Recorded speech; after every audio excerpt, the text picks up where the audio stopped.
हाँ जी, नमस्कार दोस्तों, मैं कृष्ण सर आप सभी का स्वागत करता हूँ। तो देखिए दोस्तों, अपने भक्ति सूफी परंपराएं जो चैप्टर था वो चल रहा था। आज उसको देखते हैं, थोड़ा आगे बढ़ाते हैं कि देखते हैं कि आगे के बिंदुओं में क्या लिखा हुआ है। मतलब कि अपने पढ़ के आए थे अभी तक है कि आलवार, मतलब कि दो संत थे, आलवार और नैनार। कौन थे दोस्तों? आलवार और अलवार और नैनार दो संत थे। ठीक, इसी के साथ में अपने देखा था क्या कि जो अलवार होते हैं ये कितने थे? 12 थे। और ये जो थे ये कितने थे साथियों? ये 63 थे। इसके अंदर एक महिला भी थी जिसका नाम क्या था? अंडाल। क्या नाम था साथियों?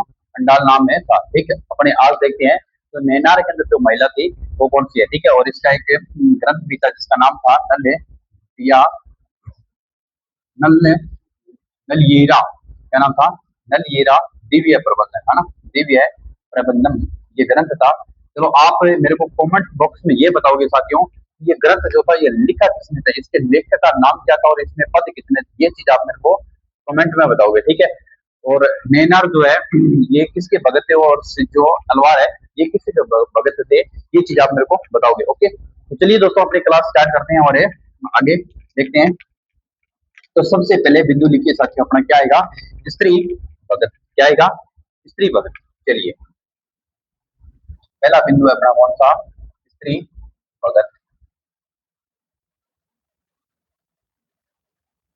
ये लो भाई।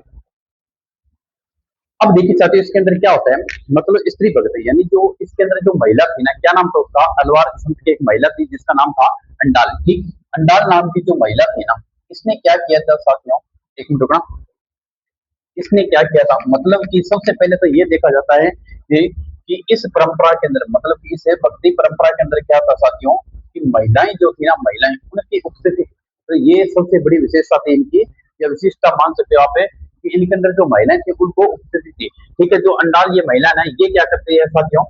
ये इसके जो भक्ति गीत है ना, मतलब कि इसके जो भक्ति गीत है, इसके जो भक्ति गीत है ना, भक्ति गीत है, ये क्या थे साथियों? बड़े व्यापक स्तर पर गाए जाते थे। ठीक है, जो इसके भक्ति गीत थे ये बड़े व्यापक स्तर पर गाए जाते थे, व्यापक स्तर पर गाए जाते थे। ठीक है, उस समय नहीं होते जब भक्ति आंदोलन शुरू होता था, और आज भी ये क्या साथियों गाए जाते हैं, और आज भी गाए जाते हैं। कौन है इसके जो, इसके मतलब कि अंडाल जो महिला है, इसके जो भक्ति गीत है वो आज भी गाए जाते हैं। ठीक है, अंडाल जो थी ना, ये क्या थी साथियों? ये भगवान विष्णु, इसकी भगवान विष्णु की क्या थी? ये भगवान विष्णु को क्या मानती थी? अपना प्रेयसी मानकर। ठीक है, अपना प्रेयसी मानकर ये क्या करती थी? मानकर, अपना प्रेयसी मान करे तो क्या करती थी साथियों? उसके अपने जो उसके प्रेम भाव थे उनको छंदों में व्यक्त करती थी। कौन है? अंडाल जो महिला थी। ठीक है, इनको प्रेयसी मान करे, प्रेम भाव मतलब अपनी प्रेम भावना को क्या करती थी? अपनी प्रेम भावना को ये छंदों में व्यक्त करती थी। कौन साथियों? अंडाल जो महिला है ये। ठीक है, और इसी के साथ में एक ये तो देखो कौन सी? अलवार संतों की महिला। किसकी थी? अलवार संतों की महिला। अलवार जो संत थे उनके तरह के महिला थी। अब देखते हैं अपने साथियों 9 नंबर पे बिंदु जो आता है वो था नैनार। ठीक, नैनार जो संत थे ना, उसके अंदर एक महिला थी जिसका नाम कर सकते हैं, लेकिन आप तरई के काल कह रहे के काल, तरई के काल, तरई के काल, उसके बारे में कर सकते हो अमई यार, है ना? क्या नाम था? अमई, अमई यार, ये महिला थी। ठीक, मतलब कि जो अंडाल महिला थी ये तो भगवान विष्णु की प्रेसी, मतलब भगवान विष्णु को मानने वाली महिला थी। इसके जो गीत थे, मतलब कि इसकी भक्ति गीत जो है ना वो क्या थे? व्यापक स्तर पर गाए जाते थे। और ये जो महिला है ना, कौन सी? करई के काल अमई मारे, ये क्या थी? भगवान है, ये तो विष्णु की, और ये किसकी थी? भगवान शिव की भक्तन थी। किसकी? भगवान शिव की। क्यों? क्योंकि साथियों ये किसके अंदर आती है? नैनार में आती है। इसने क्या किया था साथियों? अपने उद्देश्य को, मतलब कि इसने अपने उद्देश्य को, उद्देश्य प्राप्ति के लिए, मतलब कि मान लीजिए आपका उद्देश्य जैसे 100 में से 100 है ना, उसी प्रकार है इसका भी उद्देश्य, मतलब कि उद्देश्य प्राप्ति के लिए इसने क्या की थी? घोर तपस्या की थी। साथियों क्या की थी?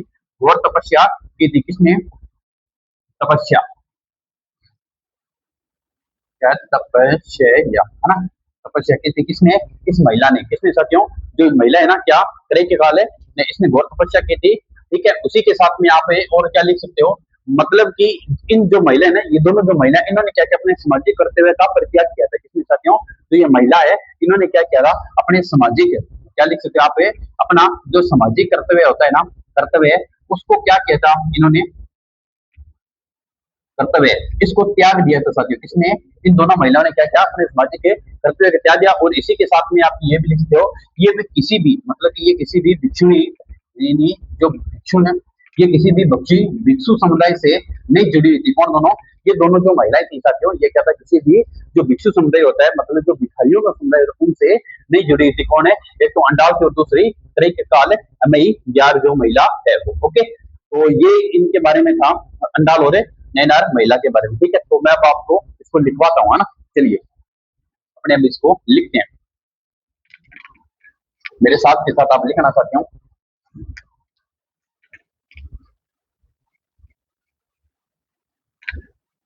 चलिए क्या लिखोगे कि इस परंपरा की, लिखना, इस परंपरा की, परंपरा की सबसे बड़ी, सबसे बड़ी विशिष्टता, क्या लिखोगे, सबसे बड़ी विशिष्टता का यह थी, यह थी कि इसमें, कि इसमें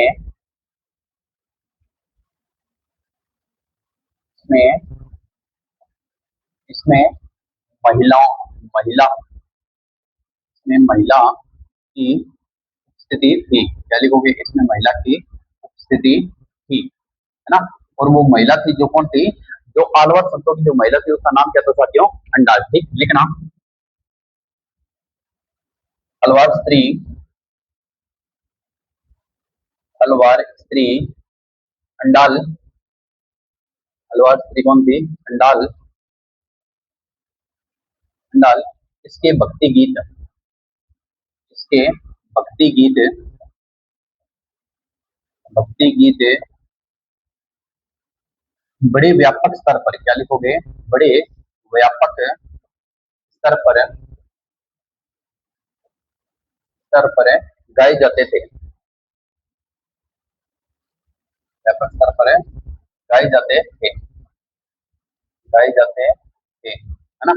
और क्या था, और इसी के साथ लिख सकते हो आप, अंडाल ये समय जो थी, अंडाल जो महिला ये समय को भगवान विष्णु के प्रेस मान कर क्या करती थी, अपने जो प्रेम भावना को छंदों में व्यक्त करते थे, है ना। तो लिखना इसमें क्या लिखोगे, अंडाल समय, अंडाल समय, अंडाल समय भगवान विष्णु, भगवान विष्णु को, भगवान विष्णु को अपना प्रेयसी मानकर, अपना प्रेयसी मानकर, प्रेयसी मानकर, मानकर अपनी प्रेम भावनाओं को, क्या लिखोगे, अपनी प्रेम भावना को, अपनी प्रेम भावना को, क्या लिखोगे, अपनी प्रेम में भावना को, भावना को छंदों में व्यक्त, भावना को छंदों में, छंदों में व्यक्त करती थी। ठीक है साथियों, ये क्या था कि जो ये भगवान विष्णु को अपना प्रेयसी मानकर क्या करती थी, जो इसकी मन की जो प्रेम भावना थी उसको क्या करती थी, छंदों के अंदर व्यक्त करती, मतलब ये छंद गाती थी। ठीक है, इसी के साथ लिखना, नैनार संतों में एक स्त्री थी,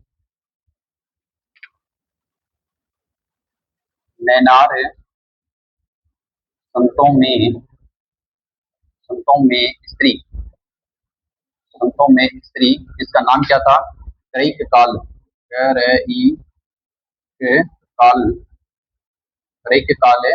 और क्या कर सकते हो, अमई यार, है ना, अमई यार, अमई यार। ठीक है, करई के काल है, अमई यार है इस महिला का नाम था। ठीक है, क्या था, करई के काल है, अमई यार ने अपने उद्देश्य प्राप्ति के लिए, क्या लिखो, करई काल ने अपने उद्देश्य, अपने उद्देश्य प्राप्ति के लिए, क्या लिखोगे, अपने उद्देश्य प्राप्ति के लिए, के लिए घोर तपस्या की थी। क्या लिखोगे साथियों, घोर तपस्या की थी। किसने? इस महिला ने क्या किया था? अपने उद्देश्य प्राप्ति के लिए घोर तपस्या की थी, है ना, घोर तपस्या की थी। ठीक है, इसके साथ में और आप क्या लिख सकते हो इसके साथ में? इन स्त्रियों ने अपने सामाजिक कर्तव्यों को त्याग दिया था, है ना। इन स्त्रियों ने क्या लिखोगे? इन स्त्रियों ने अपने सामाजिक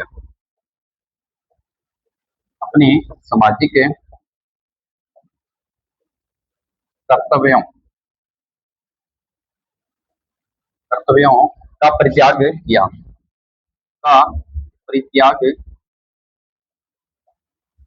परित्याग किया था। ठीक है साथियों, तो ये पूरी कहानी थी क्या? इसके अंदर स्त्री भक्ति, मतलब इस परंपरा की सबसे बड़ी विशिष्टता क्या थी कि यह इसमें महिला की उपस्थिति थी। मतलब जो महिला थी वो कौन थी? अलवार में तो कौन सी साथियों? अंडाल। ठीक, ये क्या करते? अपने भक्ति गीत थे जो बड़े बड़े व्यापक स्तर पर गाए जाते थे और आज भी गाए जाते हैं। इसकी जो ये क्या है, इसके साथ व्यापक स्तर पर गाए जाते थे और आज भी गाए जाते हैं। ठीक है, तो ये भी लिख लेना इसी के साथ में। ठीक है, अंडाल समय क्या थी? भगवान विष्णु को अपना प्रेसी मानकर अपनी प्रेम भावनाओं को छंदों में व्यक्त करती थी। और जो नैना संतों में जो स्त्री थी जिसका नाम क्या था साथियों? प्रेक्षकाल है, अमैयार है। तो इसने क्या किया? अपने उद्देश्य प्राप्ति के लिए घोर तपस्या की और इन स्त्रियों ने अपने समाधि कर्तव्य का परित्याग किया था। किसने? जो ये महिला थी, कौन? अंडाल और काल अमैया। ठीक, उसके बारे में देखते हैं साथियों अपने क्या अगला। और ये भी लिख सकते हैं इसी के साथ में अपने क्या, कि ये किसी भी भिक्षु समुदाय से संबंधित नहीं थी। ये किसी भी भिक्षु, क्या लिखोगे? ये किसी भी भिक्षु समुदाय समुदाय की सदस्य है। क्या लिखोगे? किसी भी भिक्षु समुदाय के सदस्य नहीं थी। कौन साथियों? ये जो महिला है ना, दोनों ही ये किसी भी भिक्षु समुदाय के सदस्य नहीं थी। ओके, चलिए ये बिंदु हुआ अपना पूरा कंप्लीट। उसके बाद में देखते हैं साथियों क्या, राज्य के साथ संबंध। आपकी किताब में एक बिंदु दिया हुआ है, कौन सा? राज्य के साथ संबंध। ओके, चलिए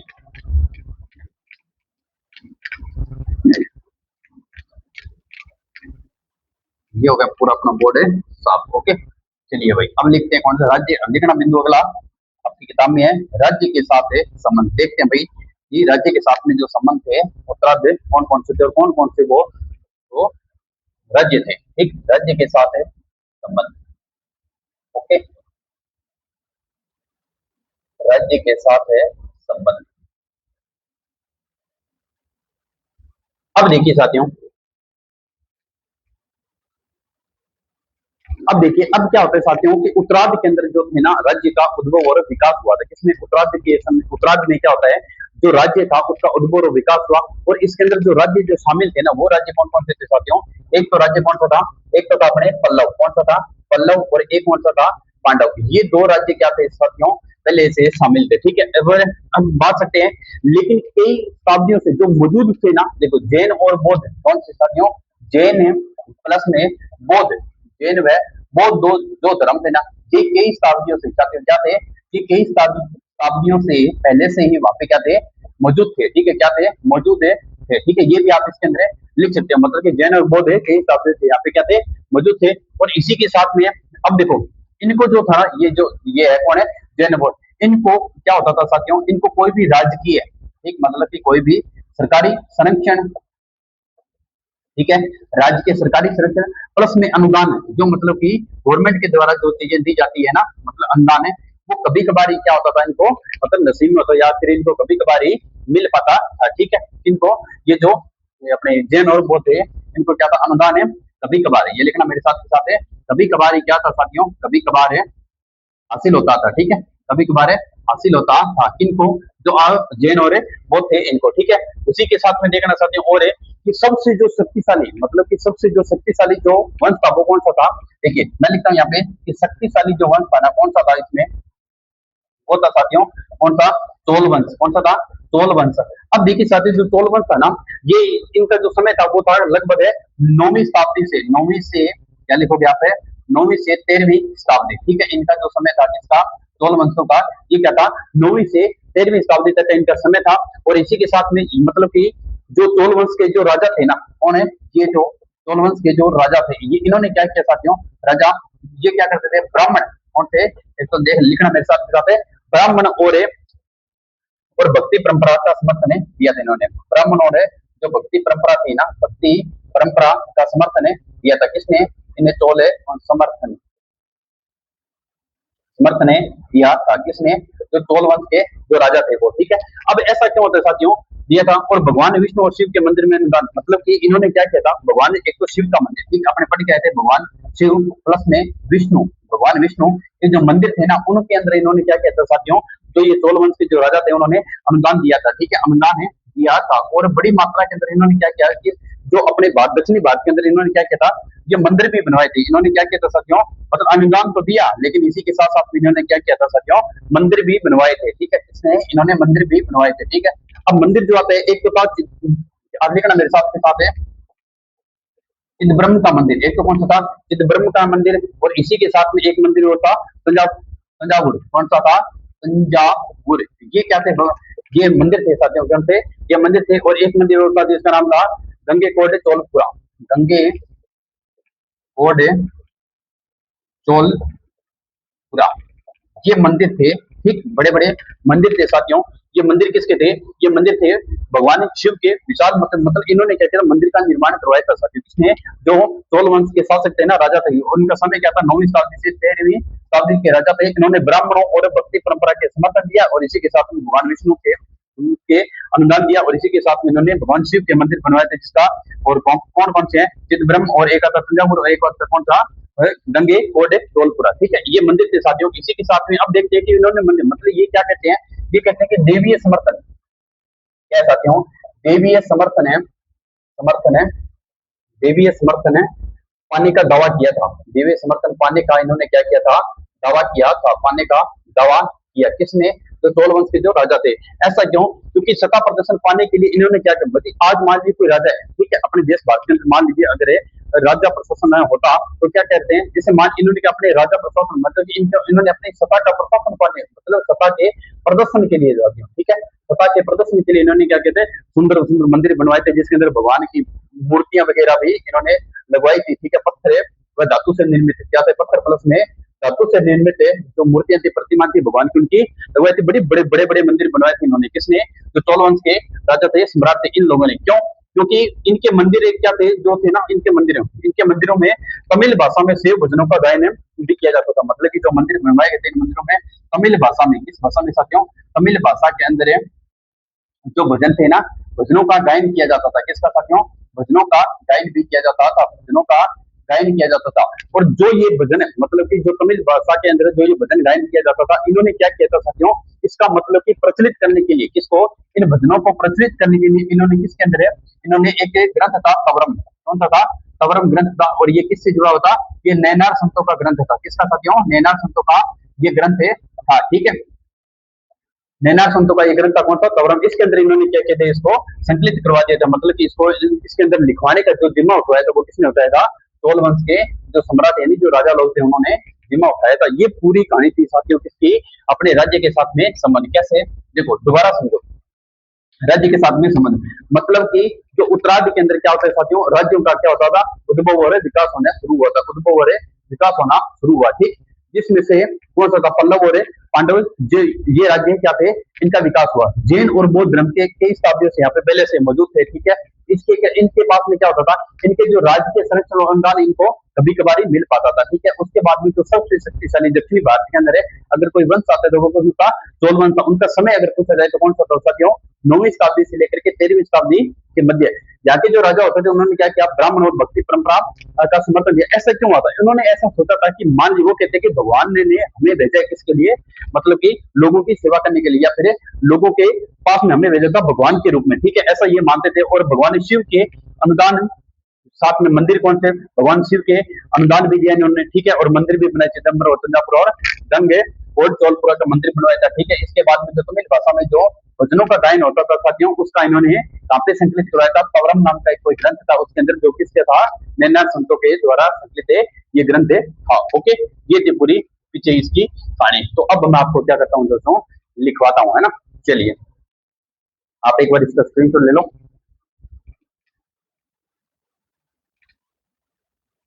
ठीक है, चलिए भाई, एक बिंदु और है साथियों, वो समझा देते हैं ना।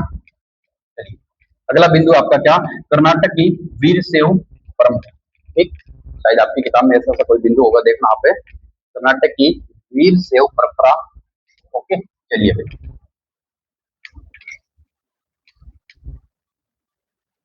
आप अगर लिखना नहीं चाहो ना साथियों, तो किताब के अंदर आपकी ये बिंदु दिए हुए हैं, आप वहां से भी देख करके पढ़ सकते हो। ठीक है, मतलब जो चीज समझाई जाती है उसको आप अंडरलाइन करके नोट के रूप में बना सकते हो। ओके, तो चलिए अगला बिंदु क्या था, कर्नाटक की वीर शैव परंपरा।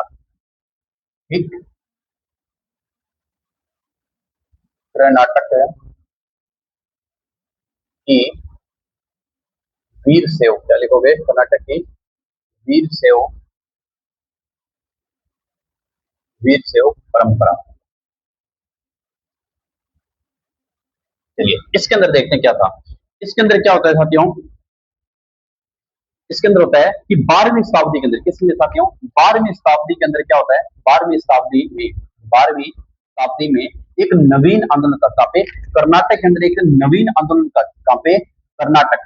ठीक, कर्नाटक में एक नवीन आंदोलन का क्या होता है, उदय होता है। ठीक, मान लीजिए नवीन आंदोलन का क्या होता है साथियों, उदय होता है, यानी विकास होता है। ठीक, उसका नेतृत्व जो कर रहा था ना, वो एक ब्राह्मण था, और उस ब्राह्मण का जो नाम था वो क्या था साथियों, उस ब्राह्मण का नाम था बासवना। ठीक, क्या नाम था, बास है, बास से बना, ये एक है ब्राह्मण था। इसका समय लिखना चाहो तो लिख लेना 1106 से 1169 तक है ना, 1106 से 1168 तक है। हाँ, ठीक है, ये क्या था, एक ब्राह्मण है। इसमें क्या कहता, ब्राह्मण है, ब्राह्मण ने क्या कहता है, इसका नेतृत्व किया था, किसका साथियों, इसका, इसे अपने कर्नाटक के जो नवीन आंदोलन था इसका नेतृत्व किया था इसने, जो एक ब्राह्मण था। ये दोस्तों एक राजा था, उसके राजा के दरबार में ये क्या था, मंत्री के पद पर नियुक्त था। ठीक है, उस राजा का नाम क्या था, ये क्या था, एक राजा। ठीक, उस राजा का नाम था कलाचुरी। ठीक, राजा कलाचुरी, क्या लिखोगे, राजा कलाचुरी, कलाचुरी, कलाचुरी के दरबार में, क्या लिखोगे, दरबार में ये क्या था साथियों, मंत्री का, कौन है, ये बासवाना जो था ना, ये क्या था, एक राजा था कलाचुरी, उसके दरबार में मंत्री के पद पर नियुक्त था। और इसी के साथ में इसके जो अनुयायी थे ना, इसके अनुयायी वो क्या कहलाए, मतलब कि इसके जो अनुयायी थे वो क्या कहलाए, देखो, अनुयायी। ठीक, अनुयायी, वो क्या क्या कहलाए थे साथियों, एक तो नाम दिया था, कौन था, वीर सेव, क्या नाम दिया था, वीर सेव। ठीक, वीर से, एक मिनट रुकना, क्या कहलाए थे वो, वीर सेव, और साथ में प्लस में लिंगायत, क्या लिखवाया था, लिंगायत कहलाए थे। इसके जो अनुयायी थे वो कहलाए थे। अब देखो साथियों, मतलब कि वीर सेव का मतलब क्या होता है, वीर सेव का मतलब होता है कि शिव के वीर, शिव के वीर। ठीक, शिव के वीर, शिव के वीर, इसका मतलब होता है। और लिंगायत का मतलब है लिंग को धारण करने वाले, क्या लिखोगे, लिंगायत का मतलब होता है साथियों लिंग को धारण करने वाले। ठीक, लिंग को धारण करने वाले, ठीक है, करने वाले। अब देखिए बात, पूरा मामला क्या था, देखो कि 12वीं शताब्दी के अंदर क्या होता है, कर्नाटक के अंदर एक नवीन आंदोलन का उदय होता है। ठीक, जिसका नेतृत्व किसने किया था, बासुना नाम का कोई एक ब्राह्मण था, उसने किया था, जिसका समय था 1106 से लेकर 1168, इसने इसका नेतृत्व किया। और ये जो, मतलब कि ये किसके, एक राजा था जिसका नाम था कलाचुरी, के दरबार में ये मंत्री के पद पर नियुक्त था। और उसी के साथ में क्या था, इसके जो अनुयायी थे ना वो वीर सेव और लिंगायत कहलाए थे। और वीर सेव का जो अर्थ होता है वो क्या होता है, शिव के वीर, यानी भगवान है शिव के, और लिंग को धारण करने वाले, यानी जो लिंगायत है वो लिंग, यानी, ठीक है, लिंग को धारण करने वाले, लिंगायत का अर्थ क्या होता है, लिंग को धारण करने वाले। ठीक है, इसके बारे में देखना साथियों, लिंगायत, इनका विश्वास क्या था, देखो जो लिंगायत थे ना, लिंगायत, लिंगायतों का विश्वास, देखो इनका क्या विश्वास था, ये कहते हैं, इन्होंने कैसा माना था, इन्होंने माना कि मृत्यु के बाद में भगवान ने जो शिव है ना उसमें लीन हो जाएंगे। ठीक है, मतलब ये कहते हैं कि मृत्यु के प्रांत, मृत्यु प्रांत हम क्या करेंगे, मृत्यु प्रांत क्या करते हैं दोस्तों, मतलब कि भगवान शिव, इसमें भगवान शिव में क्या हो जाएंगे, लीन हो जाएंगे। ऐसा कौन मानते थे, ये मानते थे, कौन है, जो लिंगायत है ना, ये मानते थे कि मृत्यु के उपरांत अपने क्या करेंगे, भगवान शिव में लीन हो जाएंगे, ऐसा ये हो जाएंगे, ऐसा ये मानते थे। ठीक है, और उसी के साथ साथ में एक और देखो, इन्होंने ऐसा भी कहा था, क्या कहा था, ये कहते हैं कि और संसार में पुण्य, और ये कहते हैं कि इस संसार में, ठीक है, ये क्या कहते हैं कि इस संसार में हमें क्या करेंगे, पुण्य नहीं लौटेंगे, मतलब कि पुण्य पुण्य लौट करे नहीं आएंगे, ऐसा मानते हैं साथी, कौन है, ये मानते थे कौन? अपने जो लिंगायत थे, ठीक है, मतलब कि जो लिंगायत थे, इनके जो न्याय थे वो कौन से थे? ये कहते हैं लिंगायत को विश्वास था कि मृत्यु के उपरांत भगवान है, इसमें भगवान शिव, क्या लिखना साथियों, भगवान शिव में लीन हो जाएंगे, और कहते हैं कि बाद में इस संसार में हमें हम दोबारा लौट करके नहीं है, ऐसा कौन मानते थे? लिंगायत मानते थे, ठीक है। और ये बताया जाता है साथियों क्या, कि धर्मशास्त्र, धर्मशास्त्र है, एक ग्रंथ है, उसमें बताया कि संसार है, इनका संस्कार नहीं होता था, मतलब बताया धर्मशास्त्र है ने बताया, क्या बताया, ये कहते हैं कि इनका जो संस्कार है, क्या था? संस्कार है, संस्कार है नहीं होता था, बल्कि इनको क्या नहीं था, बल्कि इनको दफनाया जाता था। क्या किया जाता था? दफनाया जाता था, ठीक है साथियों, दफनाया जाता था, ऐसा माना जाता है। धर्मशास्त्र जो ग्रंथ है उसके अनुसार माना जाता है कि इनको क्या किया जाता था? इनको दफनाया जाता था। कौन? किसको? जो लिंगायत होते थे उनको, ठीक है। अब देखना साथियों, धर्मशास्त्रों में जिन आचारों को स्वीकार किया था, वैसे मतलब कि जो धर्मशास्त्र थे उनके अंदर जो क्या था, अपने इनके आचारों को क्या कहते हैं? अस्वीकार किया गया था, जैसे मान वैश्विक विवाह और विधवा पुनर्विवाह और लिंगायत उन्हें मान्यता प्रदान की थी, मतलब कि क्या था साथियों? धर्मशास्त्रों में, धर्मशास्त्रों में जिनके आचरणों को, इनके इनके आचरणों को अस्वीकार किया गया था। क्या किया गया था? अस्वीकार किया गया था, जिसमें से कौन कौन से थे? एक तो था साथियों विधवा विवाह, क्या लिखोगे? विधवा विवाह, विधवा विवाह, ठीक, विधवा पुनर्विवाह, ठीक, और उसी के साथ में क्या लिखोगे साथियों? वैश्यक विवाह, कौन सा? वैश्यक विवाह, ठीक है, वैश्यक विवाह, ये क्या था? इनके अंदर इन्होंने क्या किया? मान्यता प्रदान की थी। इसी के साथ में एक और साथियों क्या, विधवा विवाह, वैश्विक विवाह हो गया, और लिंगायतों ने, कौन थे? लिंगायत जो थे ना, लिंगायतों ने इनको क्या किया था?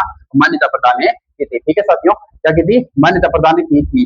और वीर शैव परंपरा की वित्पत्ति और उन रचनाओं में जो कन्नड़ भाषा में स्त्री पुरुषों द्वारा जो रचे गए थे उसके आंदोलन में शामिल थे, मतलब जो कन्नड़ भाषा में जो रचित थे, कन्नड़ भाषा में जो रचित थे वो क्या थे साथियों? कन्नड़ भाषा में जो रचित थे वो क्या थे? इसके अंदर शामिल थे। ओके, ये पूरा था अपना क्या साथियों? बिंदु था कर्नाटक की वीर शैव परंपरा, है ना। चलो मैं आपको, आप एक बार स्क्रीनशॉट ले लो, उसके बारे में दोबारा समझाता हूँ। देखिए ये पूरा मामला क्या था मैं बताता हूँ, कि कर्नाटक की जो वीर शैव परंपरा है ना, कर्नाटक वीर, इसके अंदर आपको इस बिंदु में क्या लिखना है कि 12वीं शताब्दी में कर्नाटक, भाई 12वीं शताब्दी कर्नाटक के अंदर क्या था सोचता हूँ, एक नवीन आंदोलन क्या होता है? उदय होता है, ठीक, नवीन आंदोलन का जो नेतृत्व होना, नेतृत्व क्या वो किसने किया था? सबसे पहले उस राजा का नाम लिखना है, क्या? बासवना, जिसका समय क्या था? 1106 से लेकर के 1168 तक। ये क्या था? एक ब्राह्मण था, इसने नेतृत्व किया था उससे नवीन आंदोलन का, ठीक। दूसरा बिंदु, ये एक राजा था जिसका नाम क्या था? करातुरी। इसके दरबार में क्या था साथियों? ये मंत्री के पद पर नियुक्त था, ठीक है। ये अनुयायी, जो इसके अनुयायी थे वो क्या कहलाए थे? वीर सेव, यानी वीर सेव का मतलब क्या होता है? शिव के वीर, और लिंगायत का मतलब होता है लिंग को धारण करने वाला, ठीक। उसके बाद में देखना, जो लिंगायत है ना, इनका विश्वास ऐसा था कि जब मृत्यु, यानी जब इंसान की मृत्यु हो जाएगी, या फिर ये कहते हैं जो अनुयायी है, हम जो हमारी जब मृत्यु हो जाएगी तो हम क्या होंगे? भगवान है शिव के अंदर लीन हो जाएंगे, और इस संसार में पुनः लौट कर कभी नहीं आएंगे, ऐसा ये मानते थे। और धर्मशास्त्रों ने बताया कि इनका संस्कार, मतलब श्रद्धा संस्कार नहीं होता था, बल्कि इनको क्या किया जाता था साथियों? दफनाया जाता था। क्या किया जाता था? दफनाया जाता था। और धर्मशास्त्रों में आचरणों को अस्वीकार किया, जिसके अंदर विधवा पुनर्विवाह और वैश्विक विवाह और लिंगायतों को क्या किया गया था साथियों? मान्यता प्रदान की गई थी। और इनकी जो वचनों से वचन है वो कन्नड़ भाषा में क्या कहते हैं? स्त्री पुरुषों द्वारा रचे गए इन आंदोलन में शामिल थे, मतलब कि जो कन्नड़ भाषा में इनके क्या थे साथियों? जो वचन थे इनके कन्नड़ भाषा में जो रचे थे, उनका क्या किया गया था? उनका क्या किया गया था? कन्नड़ भाषा में जो स्त्री और पुरुषों को इसके अंदर शामिल किया गया था। ओके, तो ये था पूरा क्या साथियों? भक्ति कर्नाटक की वीर शैव परंपरा, ठीक है। तो बताना साथियों ये बिंदु कैसा लगा आपको, ठीक है। और बाकी का जो पार्ट है वो अपने कल पढ़ेंगे। आज के लिए इतना काफी है। जय हिंद, जय भारत।